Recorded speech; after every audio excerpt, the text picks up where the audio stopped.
The story you're about to see in its entirety is absolutely 95% true. Oklahoma City, 2015. No, 2016. Oh my gosh, it is 2015. Dude, 2016. Dude, it's 2015. We've been over this. Are you stoned, man? 2016. Will you stop calling me stoned? It is 2015. Are you sure? Oklahoma City, circa 2015/2016. Comic-Con! Bro, this place is freaking awesome! This weekend is gonna slap! Oh, it's still hung up on autographs? Oh, hell yeah, I'm gonna grab the whole convention. No doubt. Mr. No Evans, doubt. Mr. Evans, I just have a few more questions. Bro, is that Chris No Evans? crowding the talent. It's fine, Darcy. I always make time for my fans. Bait and switch? Hell yeah, brother.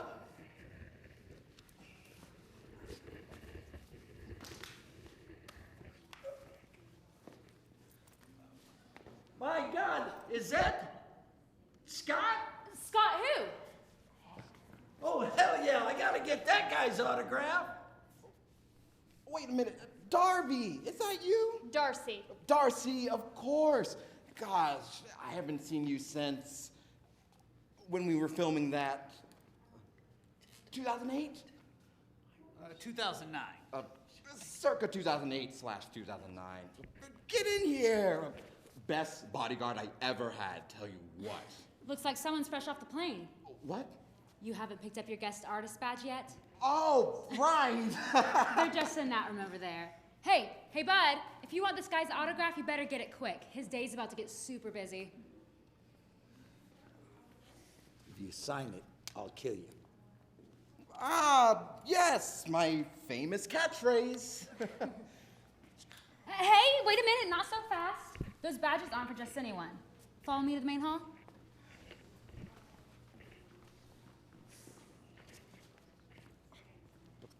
This isn't stealing. I fully plan on returning this. But until then, look, I'm not an autograph type of guy. Never have been. I'm here to meet people and talk about more than who I want the signature made out to. Like, what do you love? What makes you get up in the morning? Like, hell, what your dog ate for dinner last week. Any of that means more to me than some Sharpie on plastic. At the end of the day, I'd rather be cemented in someone's mind as a memory, a real connection. But that's just me. And he booked me for another con. Hey, this one's in Winnipeg. Is he trying to send me a message or something? I mean, I'm more than just America's ass. It's always, I'm Groot this and I'm Groot that. Man, I'm Vin. Underneath all the bark and leaves and the CGI, it's a real person. How you doing, Ben? This guy gets it. Ask me about my diet one more time, I will go full crazy on their asses. Like, let me live. I'm telling you, steaming is going to be all the rage in a few years. And don't even get me started on the health benefits of jade eggs. Sorry to interrupt. Mind if I'd love to talk to you about the benefits of adding dried artisanal clay to your celery juice cleanse. Look, I think you've got the wrong girl. Seemed like a conversation you needed an out from. My hero. Scott. Oh. Most of the time, people are pretty normal, but sometimes you get some real crazies. And to think, I thought it just applied to the fans. You just gave yourself away, Scott. What? You're new at all this, aren't you? More so than you think. Can I give you an insider tip, Always. artist to artist? Always. Conventions are like sleepaway camps for adults. Chance to meet new people, learn about things you love, do things you wouldn't normally do. Lean into the crazy. You never know what might come from it. Let's hope nothing that ends up in Us Weekly. Oh gosh, I'm running late for the call from my agent. But me and some friends might get some drinks later. I'd love to see you again if you're available. I have a few meetings this evening, but maybe. Oh, Scott, you probably need my number. Oh, I was just gonna go with the bat signal. Winning Comic-Con after all.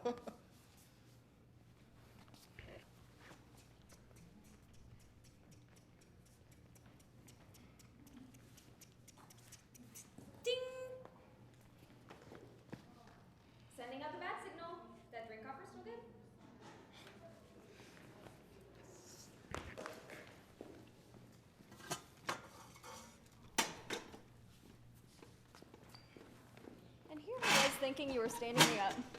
Never. Okay, are you ready for a big question? Hit me. What's your biggest dream?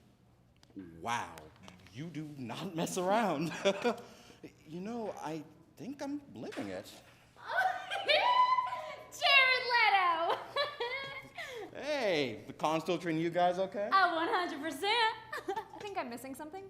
Oh my gosh, are you telling me you don't see it? Apparently, I bear a striking resemblance to Jared Leto. Right? Maybe I think I see the resemblance, but honestly, he's way better looking than Jared. You want to get out of here? I don't think we'll be able to talk with all these people around. Absolutely. Scott? Oh, hey, man. I'm so glad I ran into you. I misplaced the paper that you wrote your book on. Remind me? Oh, Catcher in the Rye. That's right. I can't wait to get it for my kids. Don't tell me he hasn't told you. I don't believe he has. This guy wrote a book on childhood trauma and healing. It sounds absolutely incredible.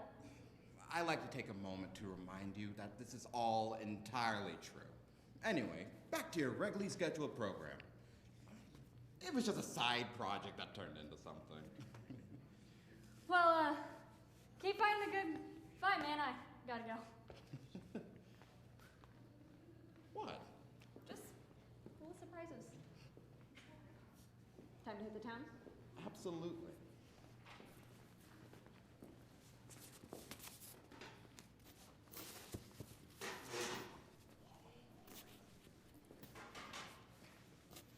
Auga, auga.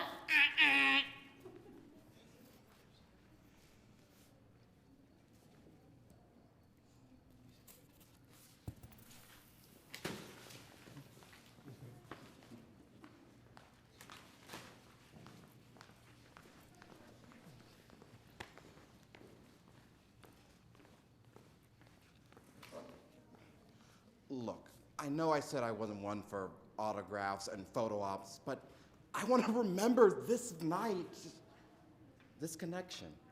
Oh my gosh, this cannot be real. Oh, a prelude to an excellent evening. Okay, that was bad. Get in here.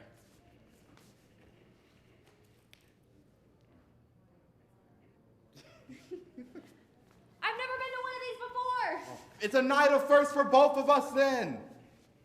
All right, all you cool cats and het kittens. I think we're gonna need some help with this next one. Anyone know how to rock it out to Bohemian Rhapsody? Love that song. I mean, it's a classic. I can shake it to Bohemian Rhapsody.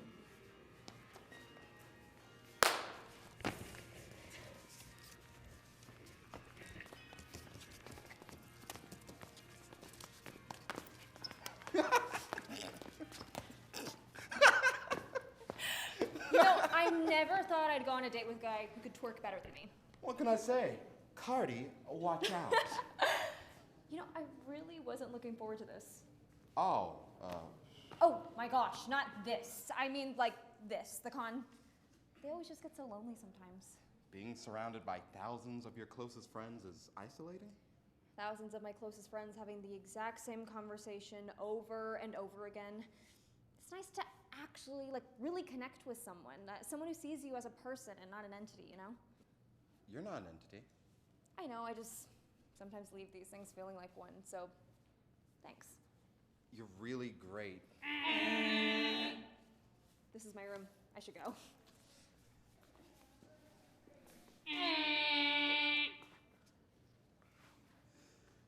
Well, I'll see you tomorrow.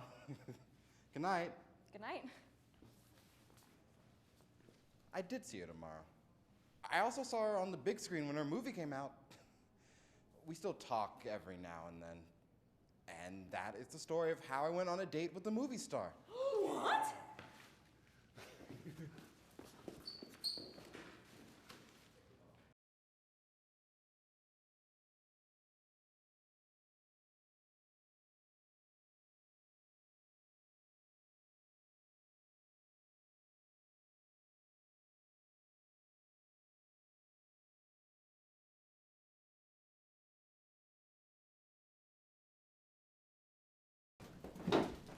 I was thinking about what we could do for the holidays, you know, since we won't all be coming together this year. I mean, William's still just a kid, so I still want him to have some fun.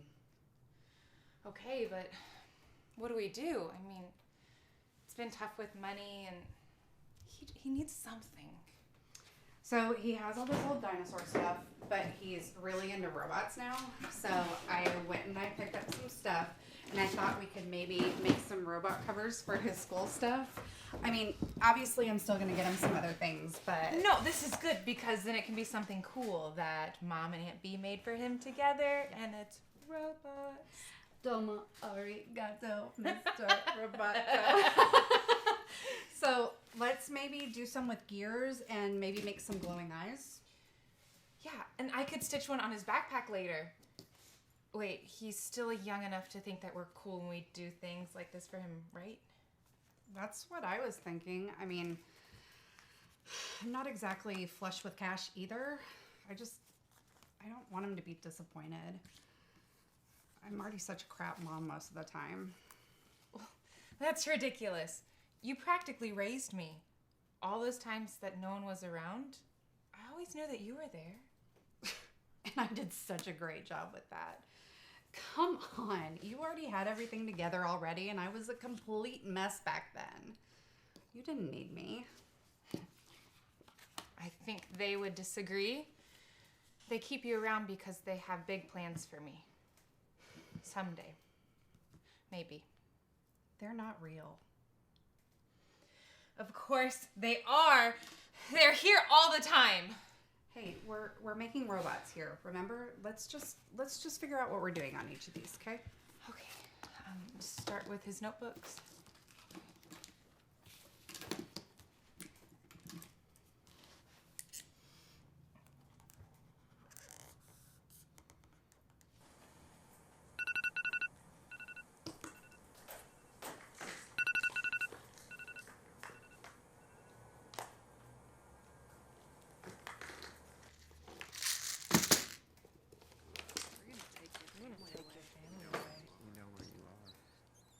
The chip tracks you wherever you go. We have big plans for you. No one loves you. We have big plans for you. Nobody loves you. You're a screw up. We have big plans. You know the chip tracks you wherever you go. Nobody loves you. We're coming to find you. Nobody loves you. We have big plans for you. We're gonna track you. Nobody loves you. You know the chip tracks you to find you. No one loves you. We're gonna take your family. Nobody loves you. We know where you are. You're a screw up. We have big Chip tracks you. You know the chip tracks. William said this is all he really wants, you know? Just to get back to his friends, school. I just wanted to do more for him than this. He loves his Aunt B. Look, it's looking great already. They're gonna make him laugh. Be nice to have things go back to normal. Well, it's not like you'd be able to tell me when that happens.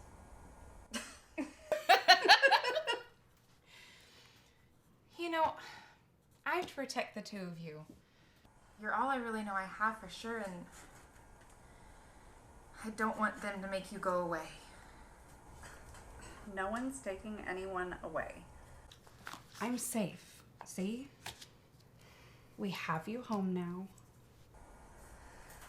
Stop it. They never found any chip. Dad even took you to the FBI and had them explain it all to you. Maybe. But there is a control center, and I know that they put a chip in my body and they're following me. I know you know it. No chip. Maybe. Sometimes. But I don't know. Some days I mean, how am I supposed to be able to trust myself and know what's real? All I want is for you to stop being afraid. You're the brave one. always taking care of me? Well, you faced a lot of fears, even since we were kids. What do you think I'm afraid of now, Sissy? Having courage, being loved. That's silly. What makes you think I'll be scared of that? Because the only thing more frightening than being alone is the thought of someone actually loving you unconditionally. It's the scariest thing there is. Should I be sorry that I want it anyway? You don't have to want it. You have it already.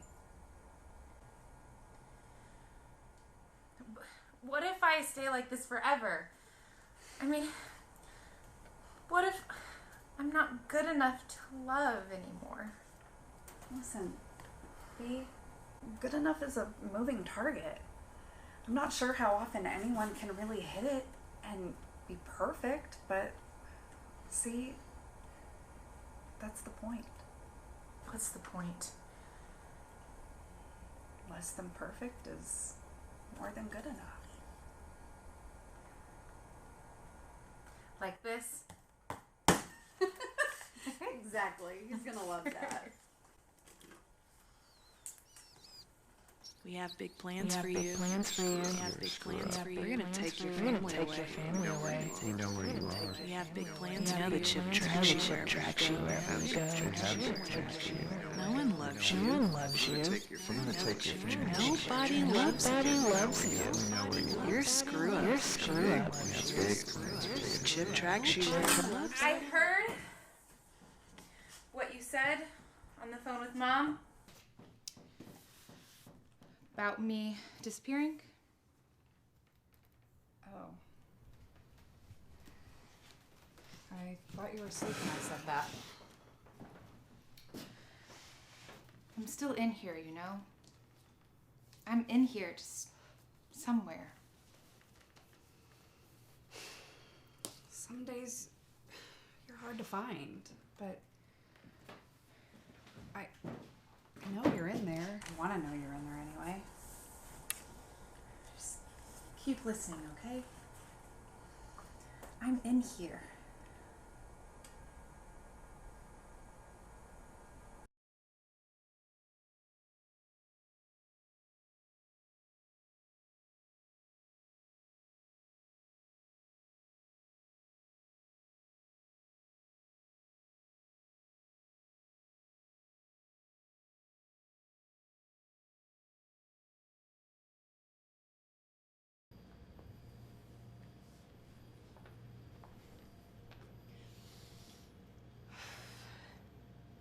Hello, everyone.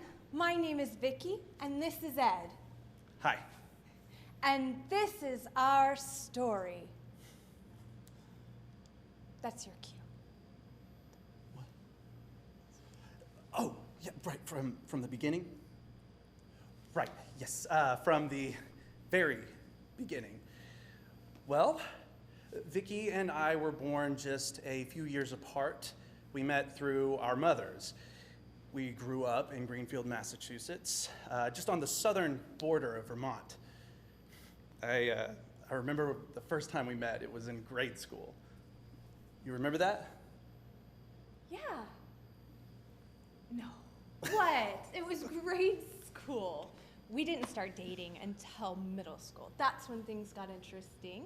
We would go ice skating. Take long walks together. Watch movies. We got to watch a lot of movies growing up. And she always paid. That was one of the best parts about dating Vicky. Well, almost. Eddie! The thing is, her grandpa owned the theater we used to go to. I can still smell the popcorn. And since my dad was the manager, we got in for free. And watched all the movies we wanted. I used to think it was a convenient way for my dad to keep an eye on us. Really? I hadn't considered that. You think maybe he was watching us? Well, not all the time. I hope. My life was perfect. High school was perfect. The only way it could get any better is if my boyfriend would propose. I planned on it, believe me. I love you, and I wanted to spend the rest of my life with you. You see, Vicky wasn't just my high school sweetheart. She was something more. I thought what we had would last forever. I thought come graduation, we would get married and start a family, as most people did at that time. But I thought wrong. Right before senior year started, I had to leave Greenfield. Not because I wanted to, but who cares what a teenage girl wants?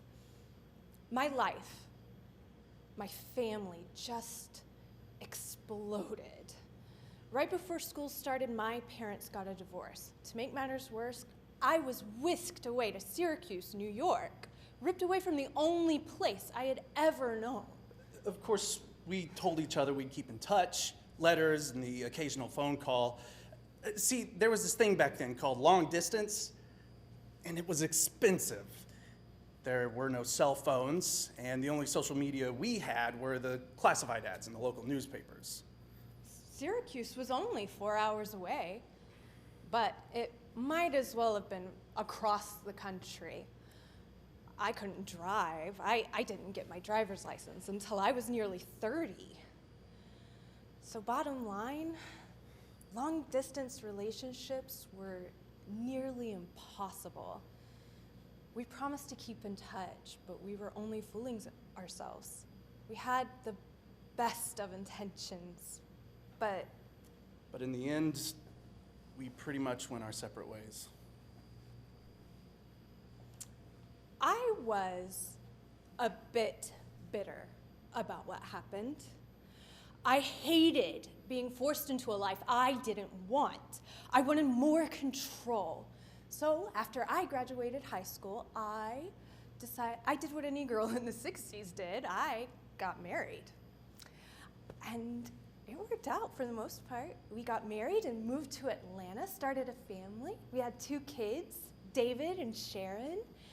And my husband traveled as a salesman. Life of a salesman, what can I say? Life was good. And while he was busy traveling, I was at home being a homemaker. And it was a really good arrangement. I found what I thought I always wanted. I found stability, routine, and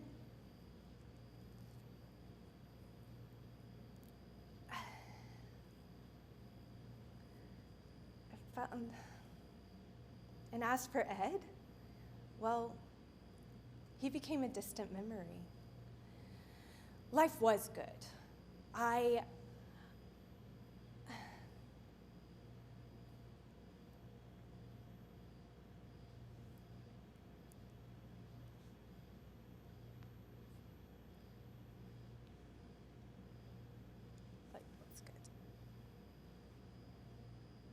And it, for a while, but as the 80s hit, I found I needed a change.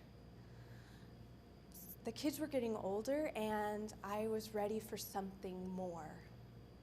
So I found a local college and applied. I worked hard and graduated with honors and got a degree as a certified medical assistant. I got a job at a private practice, and working felt so good.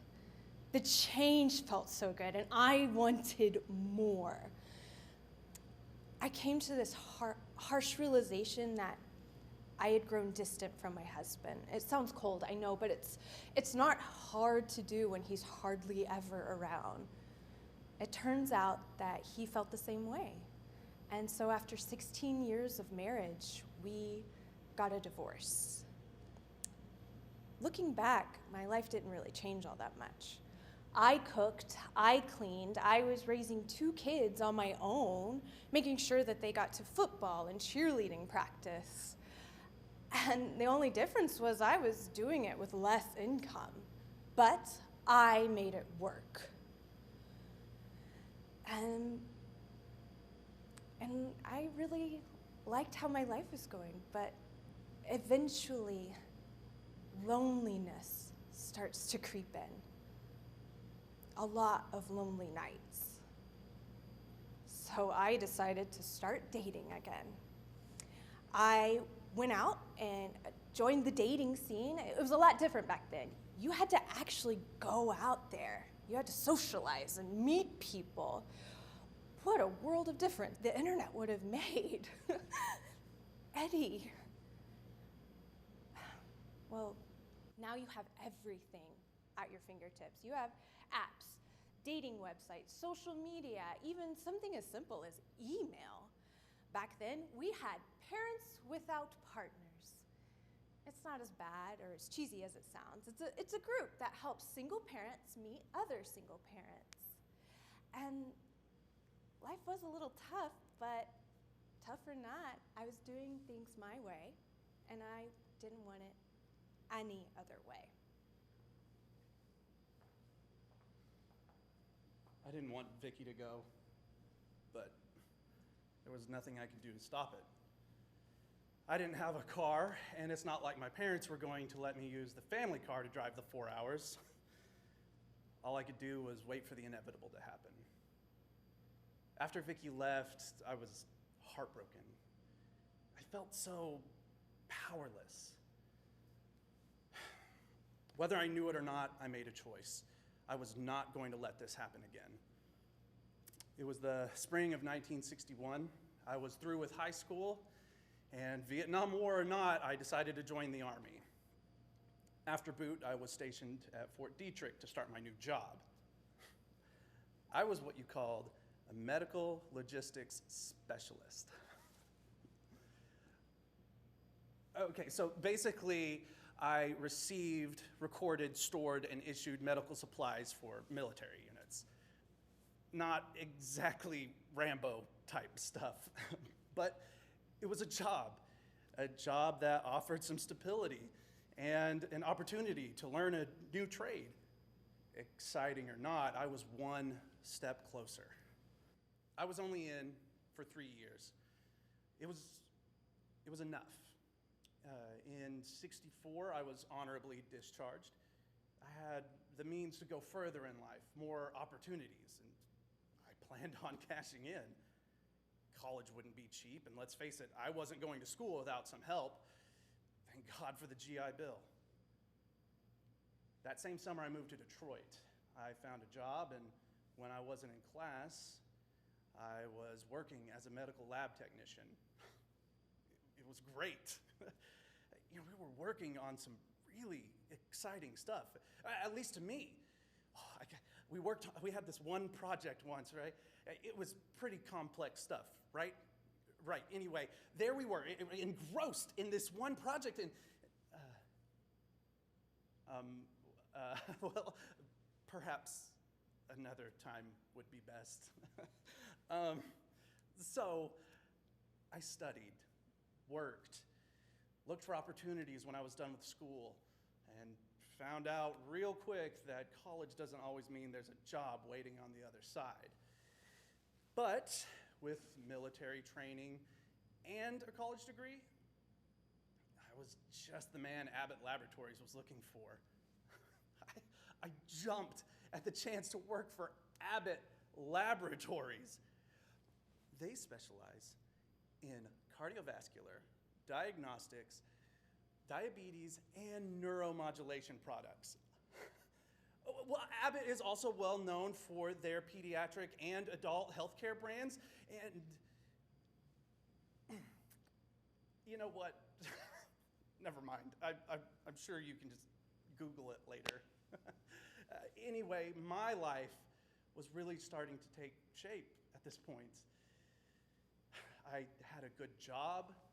I found the love of a good woman.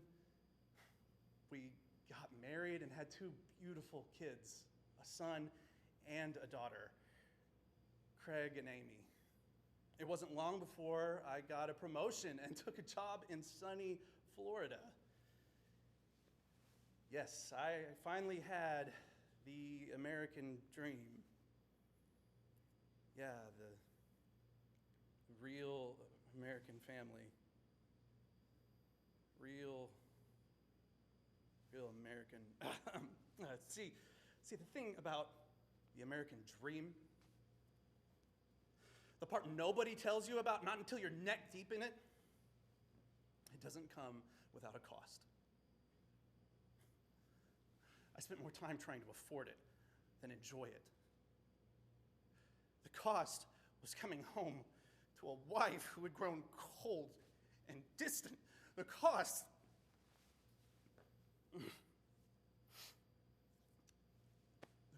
was a painful divorce. I love my kids. I do. But the love for my wife had faded, and I found myself sitting in a lawyer's office staring down the business end of a divorce.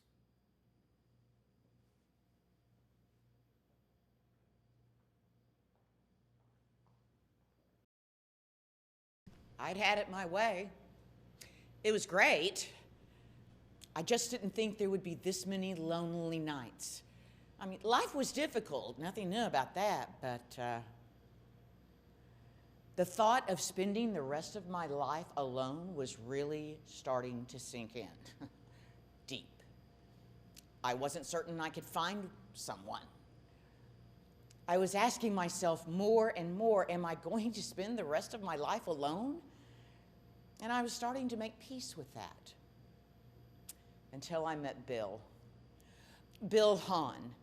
Like John, only with an H. Yeah, so one night I was at Parents Without Partners. And when he walked in, he was like a breath of fresh air. Only he took mine away. Yeah, so like me, Bill had kids, but they were all grown up by the time we met. As it turns out, Bill was older than me. Huh? How much older? A bit older? Okay, a lot older. Something like 15. Okay, 15 years older. What? Women mature faster than men, so that would have put us at about the same age, mentally. So we started dating, and I started thinking, this is it. I could spend the rest of my life with this man. And a couple of years into our relationship, we started talking about getting married. And I was so happy. Yeah, Bill was wonderful. He was wonderful to me. He was wonderful to my kids. He treated my kids like they were his own. I loved that about him. I miss him from time to time. We were discussing wedding plans when Bill got the news. Stage 4 lung cancer. Took him quick. And a few months later, he was gone. We were devastated. You know, I thought this was it. I did. I thought, finally, this is it. He's good for me. He's good for my kids. I finally find the one person I was meant to spend the rest of my life with. What a crock of shit.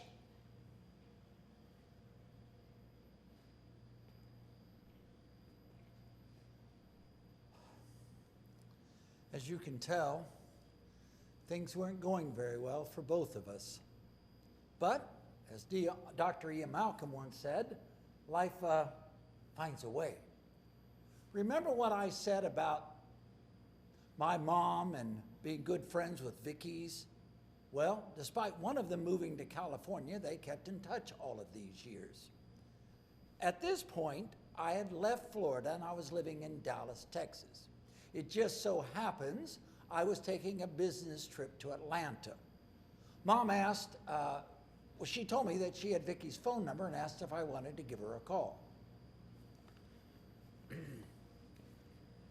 Ed, You're a grown man. Pull yourself together and call her.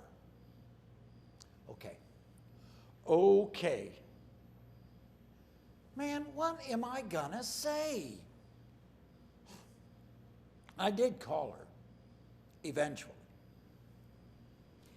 It was a couple of months since Bill and I was still mourning my loss when I got a phone call from a strange number. 469 area code, who in the world? Oh my God, if this is some telemarketer calling me, I swear to God. Hello? Hello? I swear if one of those damn telemarketers starts talking to me, I am going to lose my shit. I swear to God. Vicky? Vicky Brown? Yes? It's This is Ed. She? Huh.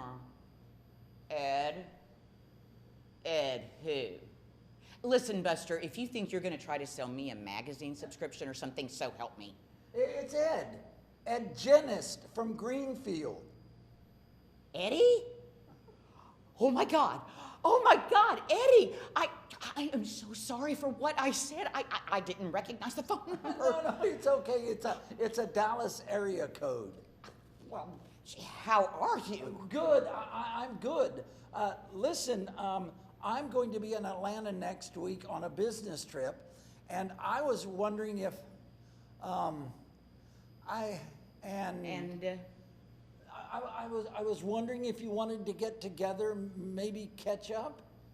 Oh. I mean, if that's okay with your family, your boyfriend or Ed. something. I Ed. don't want to intrude. Ed, Yeah?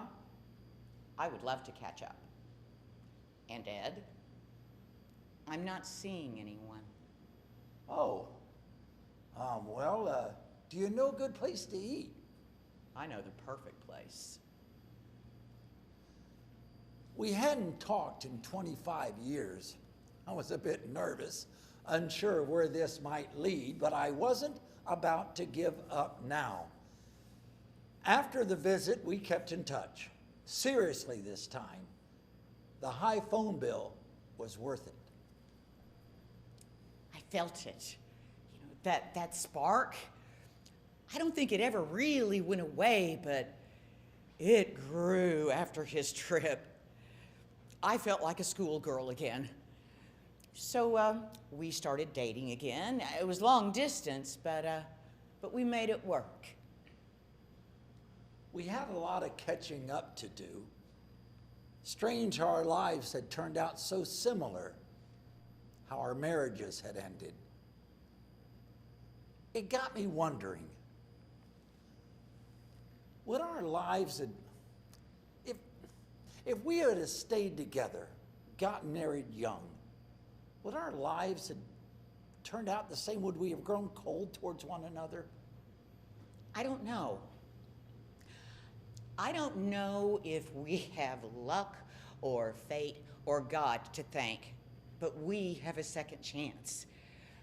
What I do know is that we are who we are now because of what we went through, because of our hardships. We know what not to do, and we can make it work. I see. That's really wise, very insightful. I never would have thought of it like that.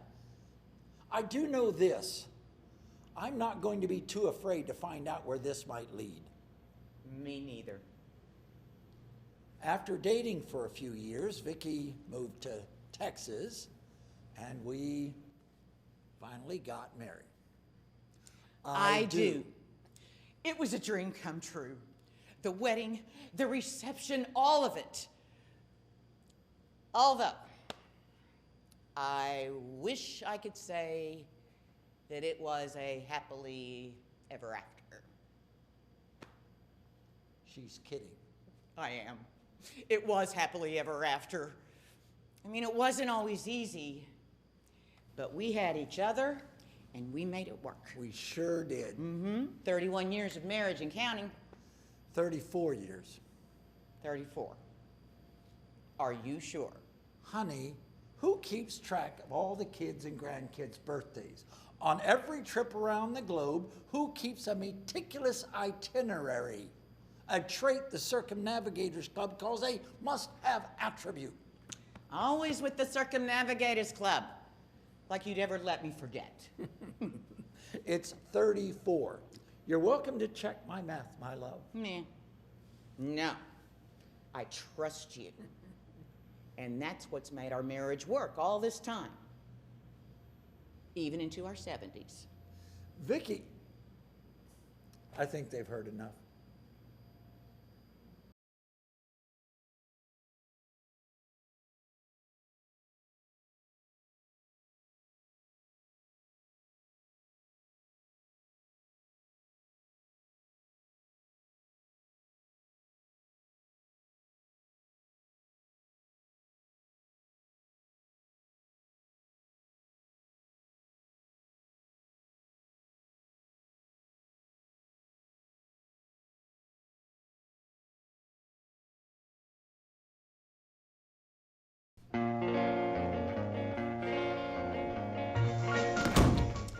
Niñas, don't run. Ugh. Pasa. They don't lost raccoons. They chased us home. Silly little white kids, always raising hell. What happened, Margie? Said they'd beat us up. And they called us names again. President Kennedy's launched his Peace Corps. I'll be interested to see how that shakes out. They tried to scare us. They threw rocks at your car. My car? Did they break anything? I don't know. They called us beans. N-I-G. Malditos. They'll get what's coming to them. They cracked my windshield. That does it. I'm calling the police. Oh, no, Joe. Don't call the police. What would the neighbors think if they saw a car up? Don't start with me, Henry. What if they come back? I'm sure they'll stay in their house. Oh, Mati, that shirt. It's too bright for your skin. It makes you look dark. This is my favorite shirt. You don't want people to think you're a parcero out in the fields picking vegetables. Look at what Julita's wearing. She blends in. Well, that's because Julie does everything you want her to. Are they coming, Joe? Give me another beer, Henry.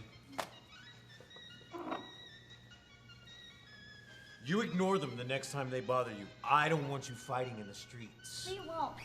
Fine. Dad, can I have the movie section? No more cutting out movie star pictures. Why not? There's no way you're ever going to be a movie star. They're nothing but drug addicts and tramps. I just want to see the paper.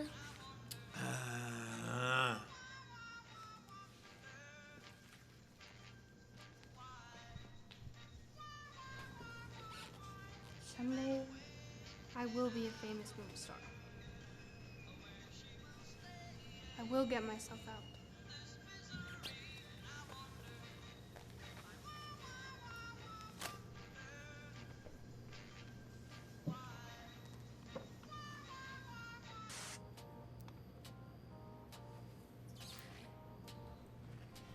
She had to get an X-ray. It's a stomach ulcer.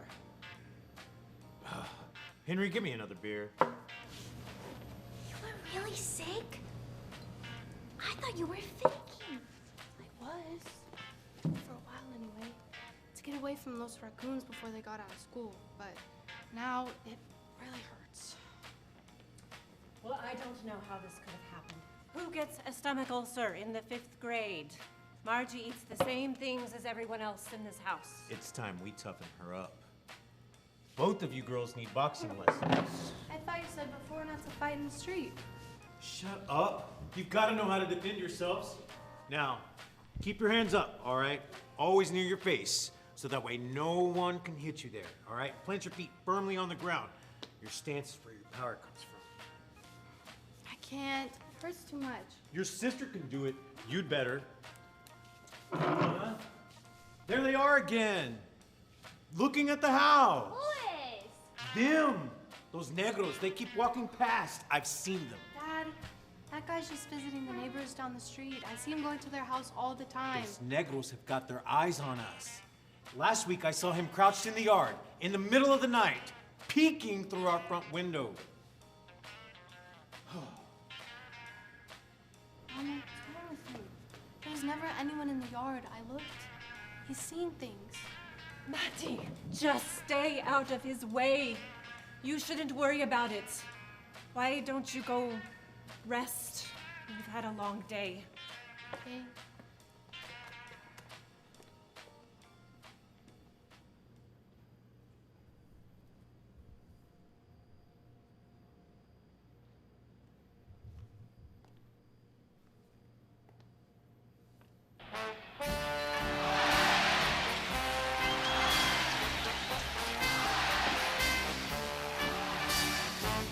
Every man and woman in the audience stood up to acknowledge the true mastery of the finest craftsman in his profession. Then it was time to kill. What are you doing? Trying to memorize a dramatic reading. What do you need to memorize a dramatic reading for? It's for a contest. Mr. Strong says I could do really well. Who is Mr. Strong? I don't know him. Why would you? You're not at the junior high yet. He's my speech and drama class teacher. Does Mama know you're taking that class? I'm gonna tell her. Ugh! You're such a tattletale. She's the one who signed me up. She thought it was a speech therapy class. What's this speech about? It's called The Death of Manolete. It's about one of the world's most famous bullfighters and how he was finally gored to death, but only after killing the bull that wounded him. He couldn't have been that great if a big bull got him in the end. He was. He was talented and clever. He traveled all around the world, performing for huge crowds. People loved him. Cállate. Manolete faced down dangerous, massive animals and bested them every time. Because he was brave. Yeah. Well, I don't know how memorizing some speech about a guy being killed by a big bull is gonna help you. Mr. Strong says participating in speech competitions helps you build your confidence. It teaches you to be eloquent and stand up for yourself. And it looks good to colleges. So what? You think you're gonna go to college? Mama and Dad didn't even finish high school. Mr. Strong thinks I can. We've been working on Manolete every day. He says I have a gift. Yeah? Well, he's probably just saying that because he has to. Think what you want. I have a plan. I'm gonna work hard like Mr. Strong says I should, and someday I'll be far away from here. Away from those raccoons, away from our dad, away from this place. This will all just be a memory.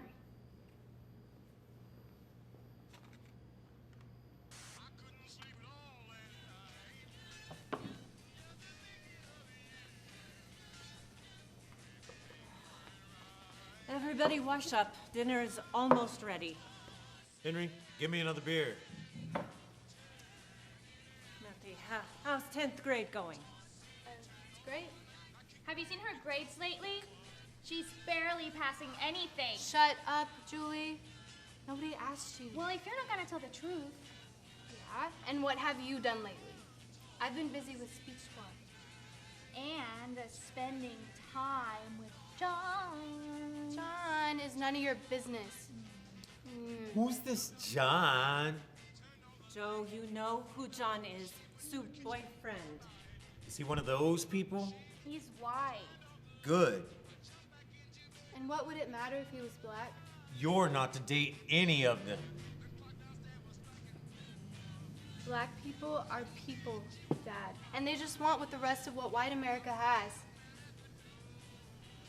I was reading about the Black Panthers. And what are you reading that crap for? To learn more about the world, Dad.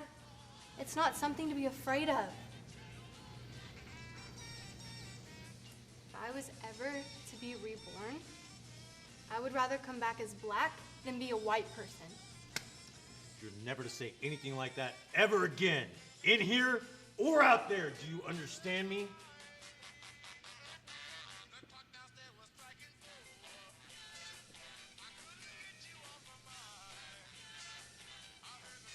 Henry, this beer's warm.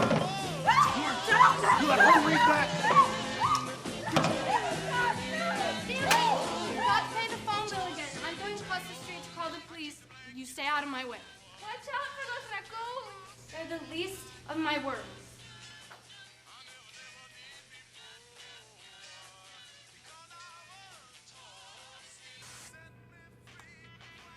When are you going to get a job, Joe? Oh, I can't. Can we please? Cállate. Where are they? Fighting in the bedroom. What is it this time? Well, Mama was talking about how long Dad has been out of work and asked if he was going to get another job. Shit. You have to take care of this family, Joe. We need money. I am taking care of this family. Who's been keeping you safe all these years? Feeding you, keeping los raccoons away.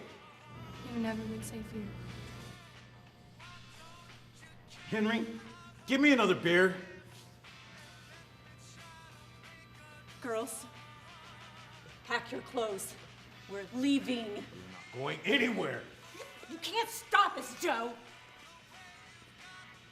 Where are we gonna go? I don't know. I have some money saved from working at the drugstore. We could go to a motel or maybe Grandma's. What's gonna happen to us? How are we gonna take care of ourselves? I don't know, Julie. I don't have all the answers. What matters now is that we leave.